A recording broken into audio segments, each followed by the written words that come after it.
O'sh shahrida jamoat transporti yo'l haqini to'lash uchun yagona qoida yo'q. Ba'zi yo'lovchilar avtobus va trolleybuslar uchun QR kodlari bilan to'lovlarni amalga oshirsa, boshqalari esa naqd pulda to'laydi. Төлем жеңілірек системалар кірсе жақсы болмақта. Карта аркылуу болсо жакшы болмок. Менин оюмча алды жактан чыгып, анан төлөп арка жактан түшүп кеткен оңго дейм. Азырда кыйынчылыктар барбы? Азыр кыйынчылыктар бар. Неме арка жактан чыгып, анан алды жакта күтүп калат да остановкаларда. Анан тыгындардагы бири автобустун биринин аркасынан бири келип дагы тыгын жаралып. O'sh shahar munitsipal avtomobil ishxonasi rahbariyatining so'zlariga ko'ra, o'tgan yili karta to'lovlari sohasida maxsus loyiha yaratilgan va uni amalga oshirish uchun Qozog'iston kompaniyasi bilan shartnoma imzolangan. Lekin amalda hech qanday ish olib borilmagan.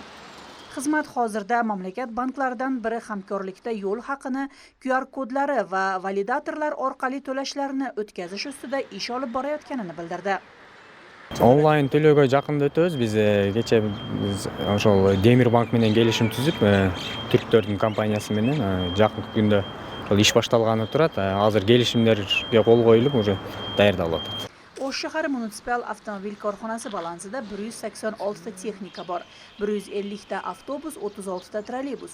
Ulardan taxminan 130 tasi har kuni ishga chiqadi. Hozirda transportda bir nechta QR kodlari qo'llanilsa-da, to'lovlar ustidan to'liq nazorat ta'minlanmagan. Haydovchilar kunlik reja asosida ishlab belgilangan miqdorni topshiradi. Троллейбустар 7000 ден 11000 чейин төлөйт.